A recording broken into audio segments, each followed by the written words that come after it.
Hey, it's freaking fab. Huh? It's freaking fab. What? It's freaking fab. It's freaking fab, breaking balls, takes me up the walls, talking all that shit that make you wanna get involved. Ain't no ball. Rick and Fab, no ball. Look, when you wanna talk ball, tell me who you call. I know it's Rick and Fab, got it all, they no ball. Look, Rick and Fab, no ball. Yeah. Now, all right, welcome back, folks. This is episode 4, Rick and Fab No Ball. Already 4 episodes deep. They're flying by. Podcast episodes fly when you're having fun, as the saying goes. We're coming at you live immediately after the final whistle of Game 5, right before midnight, about to be 6:14. Fab, before we get into it, is there like an emergency contact you can pass on to me, like a wellness check we can perform? Like, I'm worried about you. That was a rough one. No, yeah, I appreciate the concern. I'm hanging in there. I'm sure as bad as I feel right now, tomorrow morning it'll be much, much worse. So that's something to look forward to. Absolutely. Way to have a glass half full mentality there. Yeah. But yeah, I'm actually gonna swing over an emergency contact. I'll text it to you in a minute. Okay. Yeah, throw it in the group chat. We'll get MereKat on that as well. Just something to keep an eye on. That's a good idea. So yeah, an ugly slugfest of a basketball game, which the Celtics did not win. So yeah, let's get your immediate reaction. Celtics fan, you're now down 3-2 going back to your home floor. What do we think? Yeah, I mean, first of all, this game shouldn't have even happened. The commissioner of the NBA, Adam Silver, has COVID. So it's under protest. Right. So we're not even sure if this game's actually going to count. So we're going to have to wait for all the facts to come out on that. I don't even know where to start.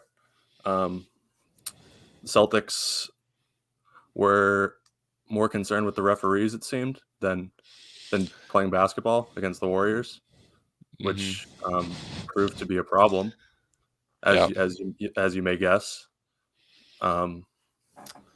That it just seemed like they just didn't want to be out there. Yeah, they were out of gas completely. From the jump, they looked uninterested. We're not locked in. Yeah, they looked gassed. This is the first game we really saw on both sides. We kind of saw that finals fatigue start to set in. It is a grind to get to this deep in the NBA finals. Warriors just at the end of the day pulled through, had more energy, had more of that dog in them, and yeah, the Celtics kind of threw in the towel early.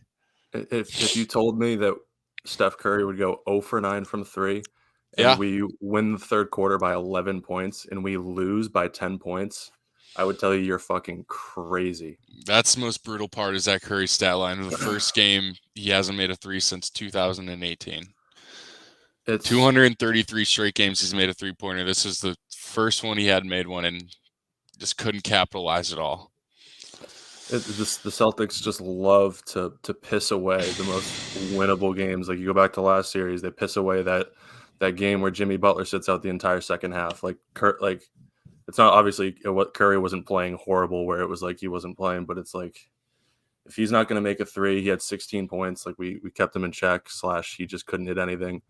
Like, there's just really no excuse. Like, I mean, Andrew Wiggins dropped his nutsack all over our entire team. Yeah, what a game from Wiggins. All night long. Do we need to put him in the Finals MVP conversation? Maybe. I mean, he's number 2. Might have to start that dialogue. It's Curry Wiggins right now, because, I mean, it's like the way he's rebounding the ball. I mean, we won the rebounding battle. It's really as soon as the Celtics hit 16 turnovers, I'm honestly down, like, from here going forward, just like ending the game right there, no matter what the score is, because they're not going to win. It's as soon as we hit 16, just blow the whistle, everybody go home, because it's over. So in these kind of like sloppy, like, these are how games late in the finals get. They're sloppy. There's a lot of mistakes. Getting a basket, just even one basket, seems like an uphill grind at all times. That's when you really got to do the little things right, like limit turnovers, which the Celtics did not do, as you mentioned. 18-7 turnover differential. Yeah, not ideal. And the free throws, 67% as a team, the Boston Celtics shot at the free throw line. Two things that easily can swing a game: free throws and turnovers, especially when it's as hard to get buckets as it was tonight. Got to make your free throws, got to take care of the basketball. Yeah, and I wrote down here, this was the game, obviously. Timeout, we were down 8, 7:44 left in the fourth. This is the season right here. Coming out of that timeout, Jaylen Brown, back-to-back turnovers. Jason Tatum throws up his third air ball. Jason Tatum then throws up his fourth air ball. He had no legs under him. I mean, they both played the entire second half until the end when they got taken out the last minute. It's I mean, there's no excuse for it. Like, they just the way that they managed to disappear. I mean, Jaylen Brown was never even here, so like, he was just non-existent all night. Just horrible turnovers. A lot of Amber Alerts to send out for the Celtics roster. A lot of no-shows. Guys didn't make it to the team bus tonight, which, obviously tough to see. And just going back to the bitching about the refs, dude. I mean, it's. Did you have a problem with the refs personally? There's definitely some iffy calls. Yeah, no, I thought the refs were terrible, but I mean, there has never, ever been a game, especially a playoff game, where anybody has come out of the game being like, the refs were really good tonight. Like, it's never happened. The refs always suck. That is a constant. I think you muted yourself. Yeah, you're muted, I think. Wait, can you there you go. There you go. Yeah. I can hear you. Okay, we're good. What were you saying? No, just the refs sucking is something that's a constant. Like, they're never going to be good. They're always going to suck. And I really haven't had a problem with them in the series so far, but tonight there was definitely some iffy stuff being called, especially I think against the Celtics. Yeah. In the Warriors' favor more so. I don't think they've dictated the series by any means. I just think there's always going to be blown calls, and letting blown calls get to you and derail your team is just a sign of a mentally weak team. And going back to the zero games of finals experience versus 160 or whatever the Warriors have, that really showed tonight. I mean, just bad, man. It was just so ugly. Yeah, it was an ugly game. From the opening tip, it was an ugly game. The Celtics looked completely disinterested in the game from the jump. Warriors climbed out to that early halftime lead. But then we really saw the Celtics flip the script in the third quarter. The third quarter Warriors have been a recurring theme this series. So what do you think happened there? How do you think they took advantage in the third quarter and were actually able to get a lead? Okay, yeah, I actually took some notes on that. Yeah. Second half. Big nose ball guy. Yeah, a big note taker. A big momentum swing is I put on both of my shirts. I think that was at halftime. Yeah. And I also, like I mentioned, I think in episode 1, I always sit in the same way. I switched that up, actually. I laid down on my stomach. Okay. So nobody can tell me I didn't do my part. So in the box score, you were 2 for 2 on putting on shirts, lucky shirts. And then if you look at the advanced analytics, your floor spacing was incredible, being in the right positioning on the floor. So yeah, I was where I had to be, and nobody just can breaking tell down me the analytics there for the listeners at home. Yeah. But to come out of halftime, I have like aggressive start to half. We're obviously making shots. I think we started 0 for 12 from 3 and then went 8 for 8. The most consecutive misses to start a finals game in NBA history. That's crazy. The entirety of the NBA finals. And then you follow that with 8 threes in a row. Like that's such a good summary of the Celtics. Like, just so fucking inconsistent. You never know what you're gonna get. Yeah, I mean, Tatum was scorching hot for a few minutes in the third. Then he kind of trailed off at the end. That end of the third quarter was just miserable. Like, we finished it off with Jordan Poole hitting that three. That's just like every time we would take a 5-point lead and then they answer with a 3 every single time, which is we couldn't get that separation that we needed. And yeah, I just eventually stalled out like we always do. And the rest is history. Just fucking miserable stuff from the Boston Celtics. Just miserable. Yeah. That fourth quarter, it kind of just seemed like they didn't have that dog in them, and they didn't have that gas left in the tank, and they really just seemed like they mailed it in. The Warriors aren't going to give you that many chances, as we've said all series, to put that nail in the coffin. Tonight was a prime opportunity for the Celtics to steal a game, and that all went out the window. For me, it really felt all over as soon as Jordan Poole banked in that three to take the lead going into the fourth. It really felt like they took all the momentum back in that one shot. Yeah. And then this was fucking pathetic. Marcus Smart, he thought he got fouled on a Klay Thompson jab step. Klay ends up with a wide open three, falling possession. Marcus is still bitching about it. We end up getting a foul in our favor, and that foul in our favor results in Marcus Smart getting a technical because he's still bitching from the previous possession. I did see that. He gets teed up. Next possession, we're inbounding the ball, and then Marcus Smart gets an offensive foul. I mean, it's just these consecutive. We're just shooting ourselves in the foot over and over and over. Don't have that mental toughness that the Warriors have from all their finals experience. That you're not able to weather those storms that we keep talking about, and especially in those ugly games like tonight, where it's just a slugfest. You got to be able to go blow for blow. You got to withstand those tough foul calls, and Celtics just didn't have it tonight. It really seemed like they mailed it in. Yeah, I mean, you cannot take possessions off against the Warriors, and we were doing that over and over because we were concerned about calls from possessions prior, and then it's I think coming out of a timeout with 7 minutes. I think it was right after the Marcus technical. They're like, yeah, Ime Udoka says we're not talking to the refs anymore. We need to keep playing, but it's if you're gonna wait till 7 minutes left in the fourth to play the game and not worry about the refs, then it's already over. You can't wait that long in the NBA Finals. Especially with a team like the Warriors, they're gonna be all over you and they're gonna make you pay, just like they Absolutely. did. I mean, yeah, I don't have much more here. I'm just I'm so just gutted. Yeah, it was. Not only was it a mentally destroying game for Celtics fans, it was just kind of not a fun game to watch. Curry didn't really get anything going for him whatsoever. It was ugly. Yeah. It was bodies flying. It was a lot of fouls. It was the refs kind of controlling the tempo. I don't know. It wasn't a great viewing product for an NBA fan tonight for sure. No. But the Warriors did the Warriors thing. They got out of there with a W. What do you think for Game 6 going forward? I saw a tweet from our guy Johnny Dang. Shout out Family.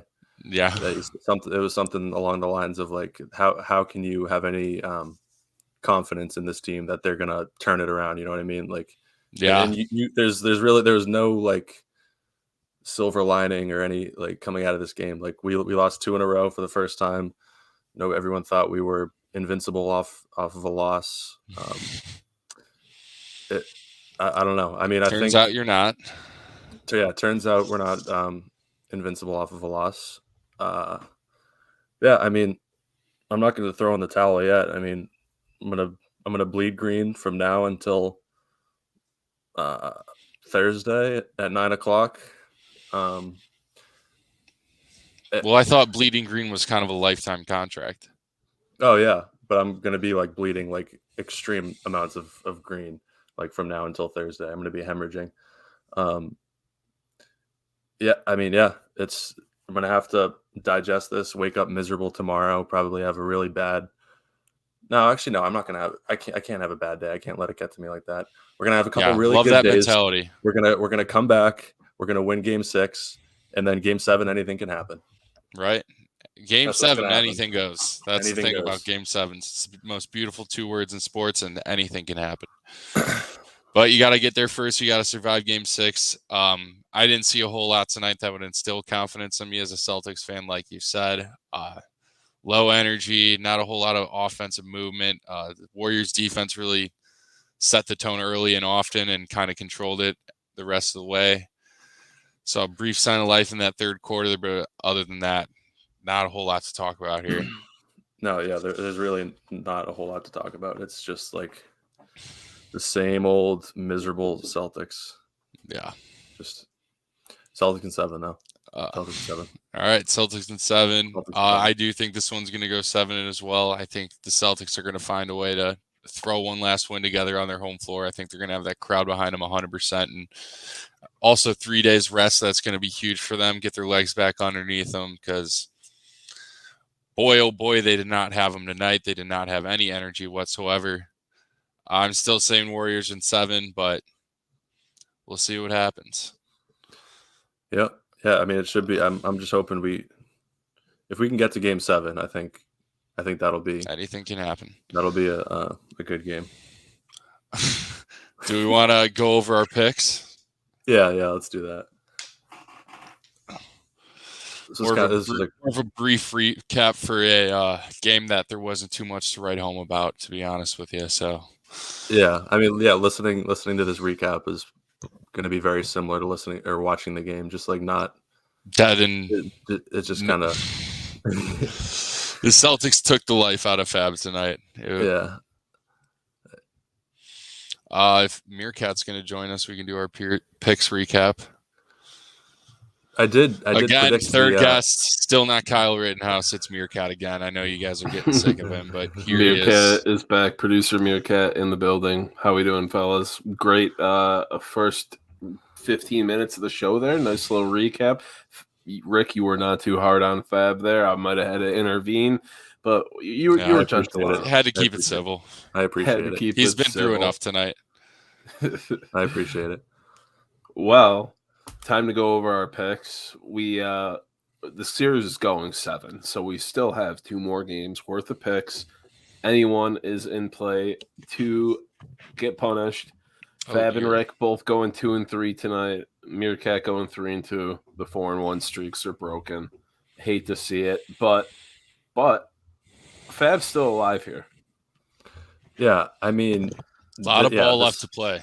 This was huge. And yeah, I mean, I gave out Celtics third quarter lock of the fucking century last episode. Play. So let's see. And then I hit Derek White over 2.5 assists. I think he hit that in the first half. Derek White fucking sucked tonight. Holy shit. But he managed to somehow get 3 assists. Jalen, 34.5. You probably would have been safe with like under 10.5 PRA for Jalen today. Horford, Horford's been. I've never seen Horford look as lost as I've seen him in this series. He looked his age tonight. Yeah, just very bizarre, just uncharacteristic things from Al. But yeah, I mean, obviously Celtics +4 lost. But I'm in striking distance here, which is really all that I can ask for. 6-8-1, 10-5. So yeah, I mean, I'm gonna have to sweep the board or come close to it in Game 6 and or Game 7 to have a chance here. Your problem is you're standing too hard. Yeah, I'm bleeding far too much green. Hard. Every play has been an over for Celtics somehow. Well, if he doesn't bleed green, who's going to? These are the times when you have to bleed green. Mm-hmm. I'm trying my best. That Celtics fourth quarter money line though. I tried being cute with that. Nope. Well, it's flipped too because all series for most of the series it's been Warriors third quarter, Celtics fourth quarter, and tonight. Yeah, they really flipped the script tonight. Yeah. And it was a lucky 3 and 2 for me because Jason Tatum, I think, hit his PRA by 1, like half. He was at 41, so I'll take that. Wow, close That's one a good there. hit. And Smart hit his points, right? Smart hit his points, and Clay hit his threes. I've taken Clay threes every graphic. It's just he keeps shooting, he keeps hitting. He's Klay Thompson. Why are they not respecting him? Yep, that's a great question. I mean, I would argue. Or not, I would argue. I would imagine. I don't know the numbers that when he hit 5 threes, I would say probably at least 3 or 4 of those were wide open. Oh yeah, like nobody near him. So that's an interesting way to defend Clay. Yeah, we'll see. We'll see how that looks going forward. Interesting strategy. Rick.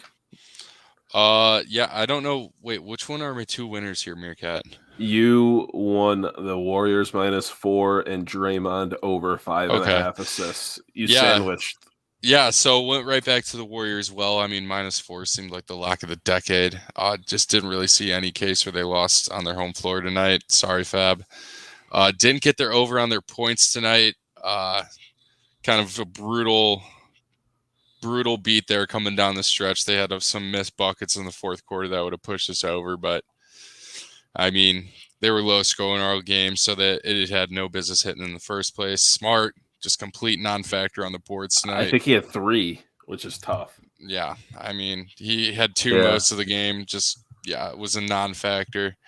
Brown over 2.5 threes. Was he like 0 for 15? Brutal. He was 0 for too many. He was 0 for 5. 0 for 5, which unfortunately that's made threes that prop is for, not for attempts, so lost that one there. And then we got the Draymond assists, riding with my guy till the end. No matter who. Draymond really brought it tonight. He might have fouled out again. He might have been his 3rd game of the NBA Finals that he's fouled out. Kind of historic, depending on how you view that. But he was kind of a factor tonight. He was making some great passes and got his assists done. So 2 and 3, it's not where we want to be, but still above 500, still floating within first place, and still staying off a 5K watch. So can't complain. I got a feeling Fab's going to make a comeback. One of us is going to crumble. Fab's going to hit a 4-1, 5-0 night, and we're going to head into Game 7 with it. Really, if that's the case, if that's the case, then that means, because I'm going to keep riding the Celtics. So if I make a comeback here, that's going to go hand in hand with the Celtics winning this series. So all or nothing. I'm all in. Have you considered maybe the emotional hedge where either the Celtics win and you get the joy of the Celtics winning and then you don't care about the picks on your podcast, or what you mean, like taking the Warriors? Yeah. So then you kind of hedge yourself emotionally so that if the Warriors do win, at least you have the silly picks on your silly little podcast. I consolation prize, if you will. I strongly did consider going full like reverse mush, like all in on Warriors, everything, but I decided I'm just going to go down with the ship. I think the boys earned that. Twice the pride, double the fall, baby. Yeah.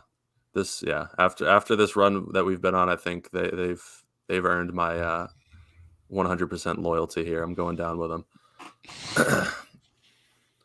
Well, we don't need to talk about the Celtics anymore.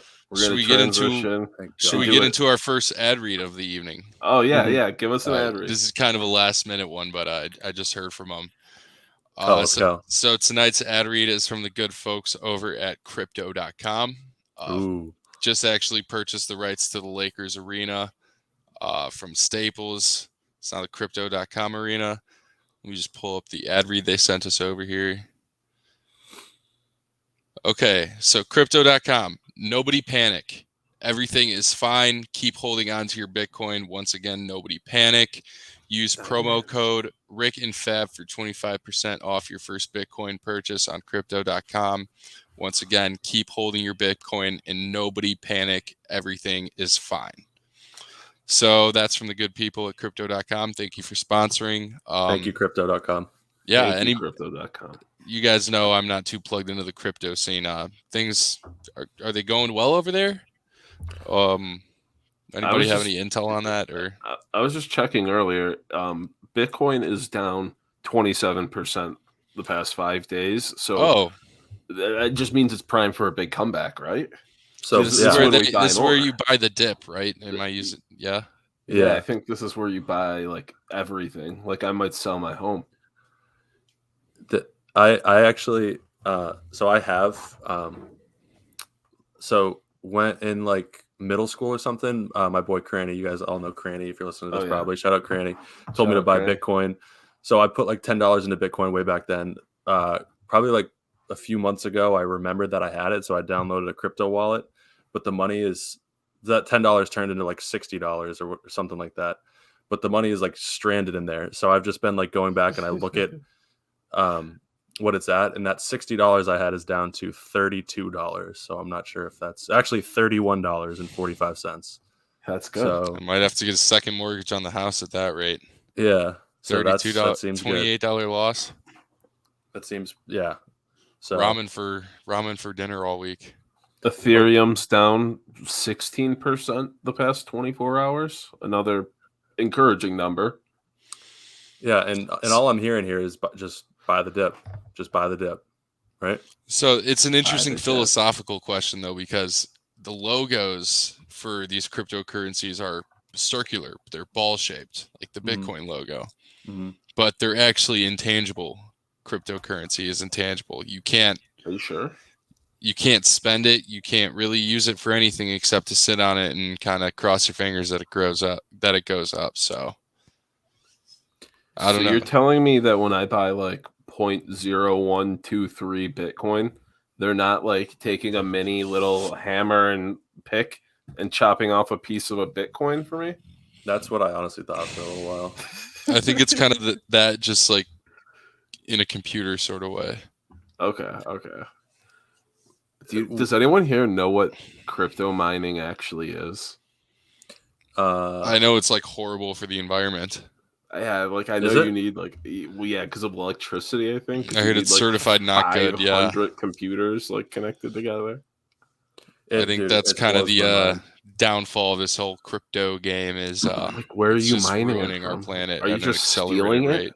Like I don't get it. I don't get it. We should Crypto.com. You need to teach us. We should start mining like a ball coin or something. Rick and Fab NFTs Yeah, available for purchase now. Oh my god. We could turn the logo in the bottom right here into a coin. Yeah. a coin Mint a or coin. an NFT. Yeah, Well, can we? How do we We could mint probably this? fetch a couple million for that, but I don't know if we want to kind of sell our brand image like that. I don't know if we want to stoop to that level. Of the crypto Crypto.com game. offered us $500,000 to we- put their logo on the podcast, so we said no. We don't want to get into that crypto muck. No. What is the process? What is a mint? Like when you mint something, what does that mean? You know? I think you just like upload it and then it's yours. Like, I don't know. It's like uploading a profile picture to Facebook. You're like uploading a new NFT to your OpenSea maybe, and boom, minted. Oh, it's just the process of creating. It's Yeah. just it's okay. So yeah, it's I get it now. Yeah, it's just a fancy word that they use in crypto, but it's just You're minting it. You're not making it. I'm gonna mint this fucking coin. I'm gonna mint this NFT. That's so fucking stupid. But we're looking at this from a small brain perspective. Sure, crypto is crashing and burning. Sure, all these crypto bros are losing their life savings. Sure, it's plummeting 28% over 5 days. Sure, this is all horrible for cryptocurrency people who are usually just some of the weirdest people you'll encounter on the internet in real life. Mm-hmm. Sure, crypto's crashing, whatever. We're thinking too small-minded here. Mm-hmm. You're seeing a dip to buy into of another cryptocurrency. I'm seeing a market opening opportunity for a new cryptocurrency to take its place, Rick and Fab coin. Right.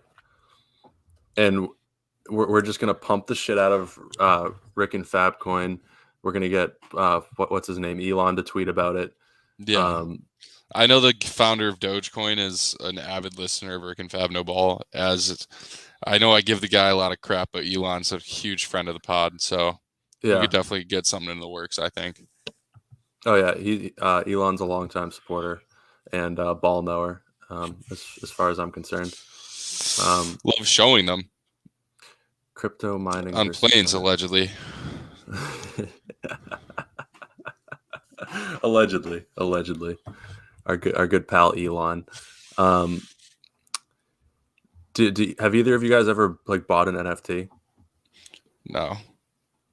Mere?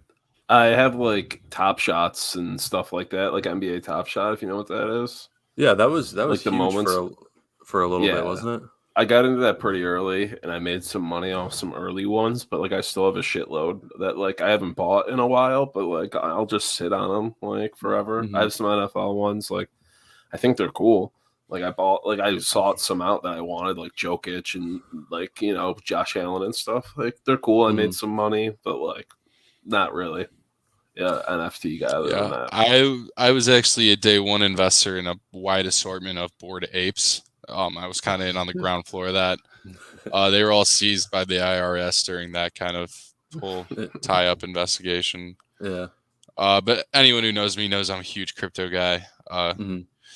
You'll have to pry my Bitcoin out of my cold dead hands. Yeah, I diamond love hands. it so much.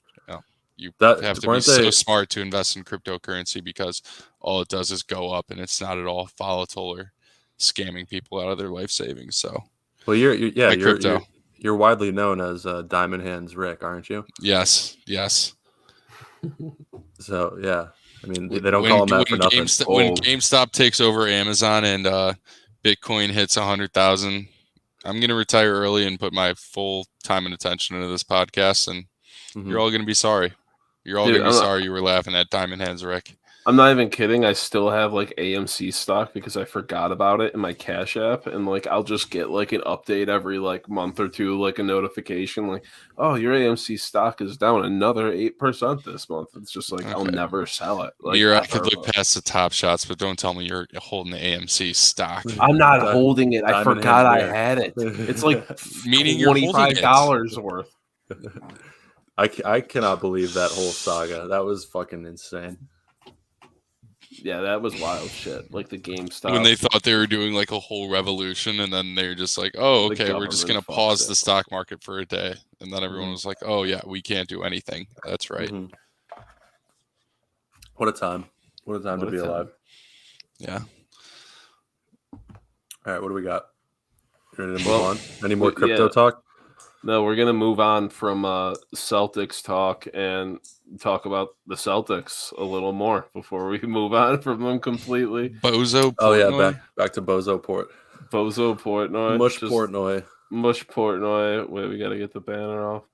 This bet he made, absolutely ridiculous. Said the Celtics are going to come out with their hair on fire after blowing Game 4. Believe it with every fiber of my being. Made one bet for tonight. He puts 30K on the Celtics, the first to score 10.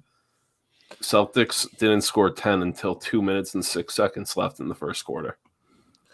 I mean, just an absolutely insane person bet to make.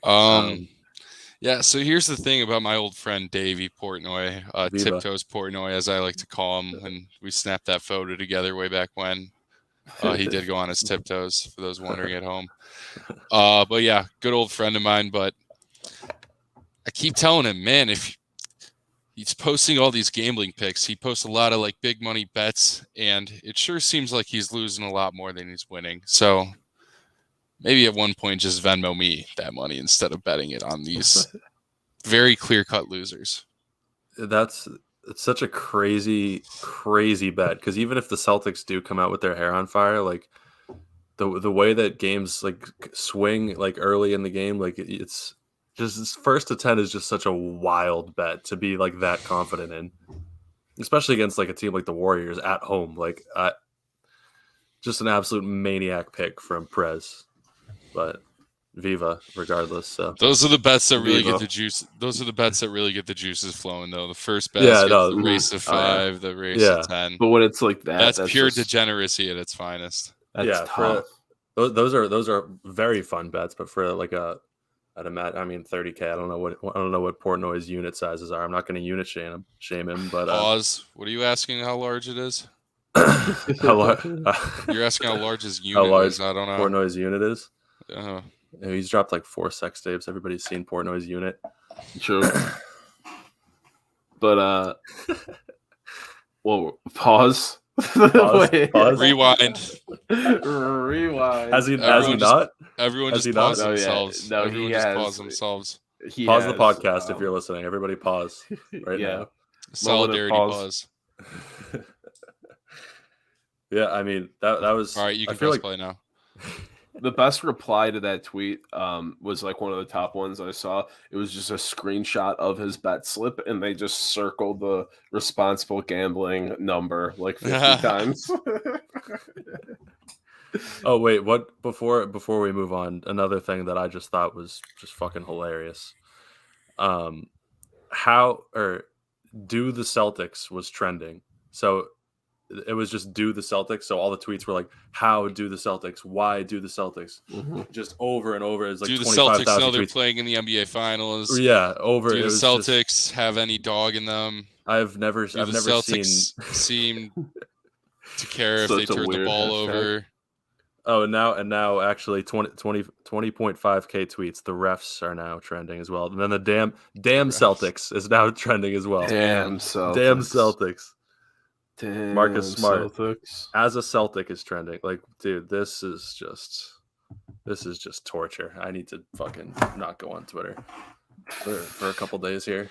Yeah, this is definitely a social media cleanse type of loss. If you're a Celtics fan, just leave the world behind, leave your troubles away until Game 6, and just really hit the reset button, get focused, because this is going to take a village. It's going to take both lucky shirts. It's going to take everything. Hugh at Game 7 or Game 6. I mean, it's going to take.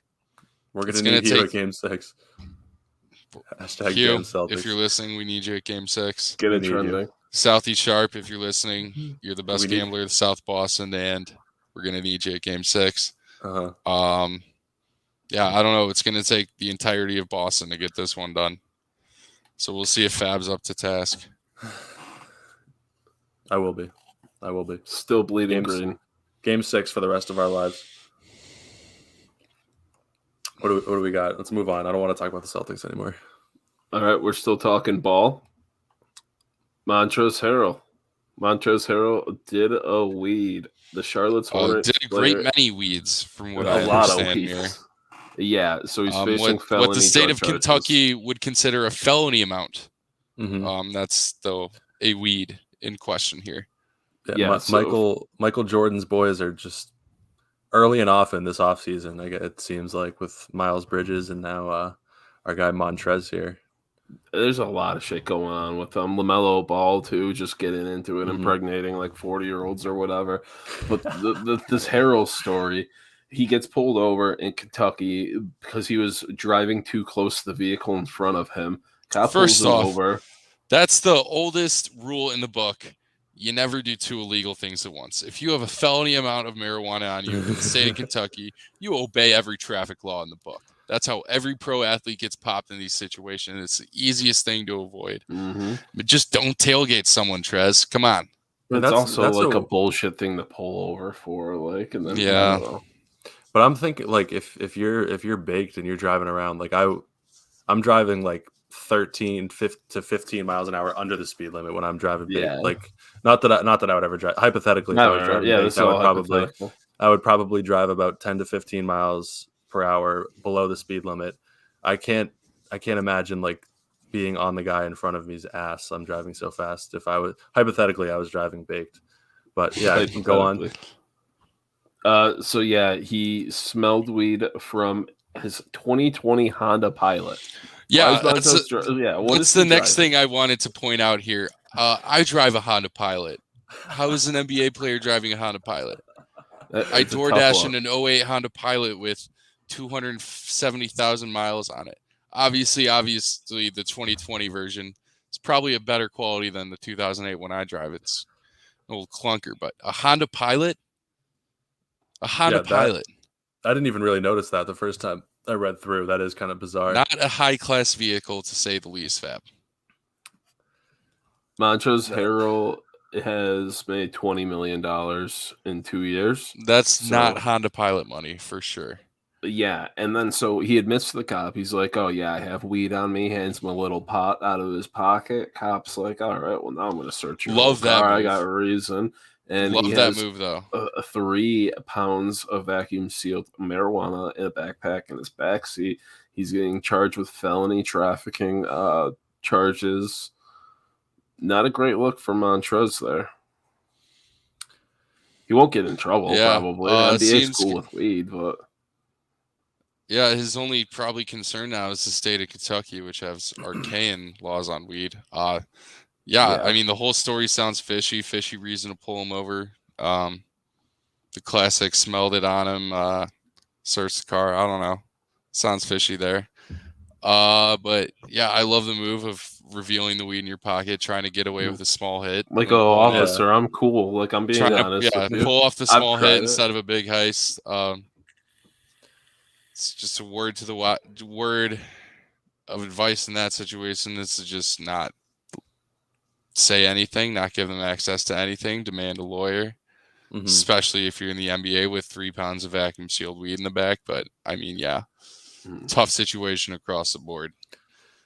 It's fucking crazy to me that you can't like. There's still places where you can't like have, because I think is it not like Well, different even if in it's- legal states, I don't think you can be driving around with 3 pounds. No, you definitely can't. Like with in that Illinois, much. there's it's like an ounce Illinois or is a two. legal state, and I know there's a theoretical max you can have. That's not Yeah. even close to that large.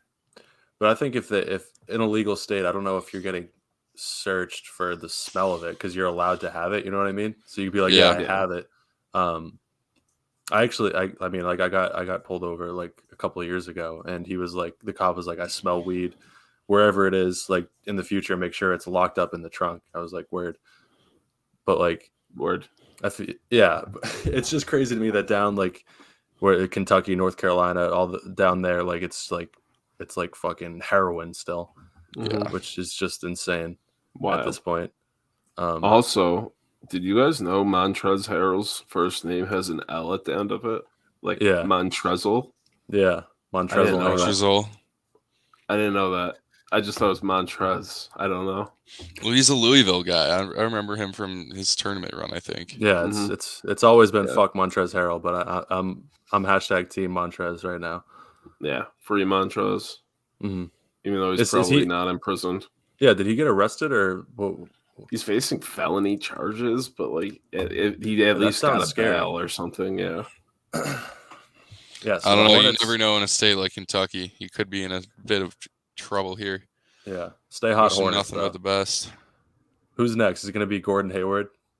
Gordon Hayward's going to get caught with like a kilo of coke or something next. Yeah, that would be actually pretty great. Speaking into existence. Shout out Gordon. Shout out Gordon. All right, so we're going into our final segment here. Is puck a ball? Little Stanley Cup Finals talk, predictions, whatever, and is puck a ball? I mean, I'm pretty sure that pucks. It's circular. Yeah, I mean it's round. It could be thrown, kicked. Mm-hmm. It's caught. Like hockey players catch the puck and then put it down. True. I'm saying a puck's a ball, and I'm also saying Lightning in 7. I don't know. Are you guys puck heads like that? Puck heads, yeah, bro. Yeah, I'm more of a ball head than a puck head, admittedly. Mm-hmm. Been watching a little bit these playoffs, just gambling a little bit. I don't know, Lightning, I guess. In terms of the puck being the ball, I think the real thing you have to look towards is the spin and the rotation, which doesn't seem up to par with a ball. I think the puck is just inherently flatter, inherently less density in air, and I don't know if I'm ready to call a puck a ball. I'm more on the fence about that than I am on my Stanley Cup predictions for sure. Two tough questions. Well, so I don't know if I'm a puck head anymore. I used to be when I was a kid, but like when your team's the worst team in the NHL for a decade and you tank multiple seasons for multiple number 1 overall picks and you still fucking suck, it's hard to care about hockey that much. Okay, but go out. Sabres. This is a safe space. Go Sabres. And is a puck a ball? So if the Earth was flat, it would look like a puck. And is the Earth a ball? I'd say so. A ball. Earth is a ball, confirmed. Mm-hmm. So if Earth was flat, it would be a puck, which then would make a puck a ball. I'm not sure if I'm 100% on board with the Earth is flat theory. All I'm saying is I haven't, seen it not flat to prove me. I haven't been proven that the Earth is not flat yet. So that's my thing. Right. So based off that argument, I'm going to go with puck as a ball. Okay. Theoretically, in my opinion. And the Lightning are going to win just because go Lightning. I think that's kind of sick to see like a 3-peat in the NHL, especially when everybody was like Lightning are going to lose first round, yada yada. Like me and my friends all had this like pick pool thing for like NHL bracket, and a bunch of people picked Lightning, and then it let you change your pick after the first game or something because it wasn't locked yet, and everybody switched their Lightning picks to the Leafs, and like we're like, oh yeah, the Leafs are gonna shit stop the Lightning. Lightning lost it, and it's just like I love the bad guy. When I'm not like invested in a sport, I'll root for the bad guy. Give me the bad guy. That's fair. I actually decided right after I said Lightning in 7, I realized that it's actually Avalanche in 7 because Cale Makar, UMass guy, sick. Shout out UMass Reindeer, ball gazer, known ball gazer. Yeah, I'm going with the Avalanche. I totally changed my mind. I don't know why I said Lightning. Avalanche in 6 or 7. Even though they don't really have a goalie, they got goalie problems, and the Lightning have a really good goalie. Yeah, but are you guys gonna watch the Stanley Cup Finals? First, on Wednesday. I mean, sports are sports in my eyes. I agree. I'm definitely gonna watch it. I'm excited. Are they on Tuesday night or Wednesday night? Wednesday. Game 1. And then Wednesday game. Yeah, we have basketball Thursday. So I'm dreading the end here of all this action going on, and we're just only gonna have baseball for a little bit. Baseball till brutal. Like actual NFL training camp. Yeah. So I mean, the shows. Yeah. I mean, obviously, once the finals end, we're going to be talking about all kinds of different shit on the show. We got some guests coming up. I'm excited though. I mean, even after the basketball season ends, it's like basketball season never really ends. We'll have plenty to talk about as far as that, free agency, trades, draft. I'm excited for the draft. We'll get some recurring segments going, like theoretical blunt rotations. Mm-hmm. We'll have to do like I don't know if we can do like a whole mock draft, or we can do like a mock like top 10 or whatever. Mock draft would probably be electric. Yeah, we could do that. That would be good content. We got anything else here? Was that our last segment? I think that's it. We're done on segments. Nice little short night to give you guys a refresher after a 2-hour show yesterday. So, by the time this drops, 2 days ago, yesterday, double yesterday. Yeah. Yep. You sickos out there who wanted my misery after this, you got it. He's still bleeding green though, folks. Celtics in 7. Stay the path, love and trust. Step 1, love. Step 2, trust. Step 3, Celtics in 7. Celtics in 7. Well, I have to admire it. I don't see it happening, but I have to admire the perseverance. We'll get there. We'll talk after Sunday, I think it'll be. Which I fucking actually, I mean, I guess both game 7s we won were on Sunday, so it's really just lining up for Celtics 3 game 7s in a row. NBA Finals champions. And then I will be in Boston Saturday. Actually, no, fuck, because they won't I just realized that, yeah. So I'm gonna miss the parade if we win. Because I'm gonna be in Boston Saturday. Parade down 3-2. Yeah. I'm gonna miss because I'm gonna be in Boston Saturday. So after they win game 6, I guess the vibes will be real high in Boston. Incredible vibes. Fab is really calling a shot right now. You have to respect it. He's planning it. You gotta respect it. I feel better than I should right now. We'll see how I feel in the morning. See how he feels in the morning, folks. All right. So does that do I it? think we're ready to call it, folks. All right. Thank you for listening. Thank you all for tuning in. We love you guys. Bit more of a brief recap episode as we get in the lab late to get that Fab's immediate Celtics misery and just put that content out there for you all. Thank you guys so much for the support, fellas. Any last words? Great show. Like the show. Review it. Like, subscribe, all that stuff. Download it. Yeah. Download. Pump those streaming numbers up. Buzzsprouts suck us. Appreciate you guys. Right. Love you. Bye, guys. Hey, it's freaking Fab. Huh? It's freaking Fab. What? It's freaking Fab. It's freaking Fab, breaking balls. Takes me up the walls. Talking all that shit that make you wanna get involved. They know ball. Rick and Fab, no ball. Look, when you wanna talk ball, tell me who you call. I know it's Rick and Fab got it all, they no ball. Look, Rick and Fab, no ball. Yeah.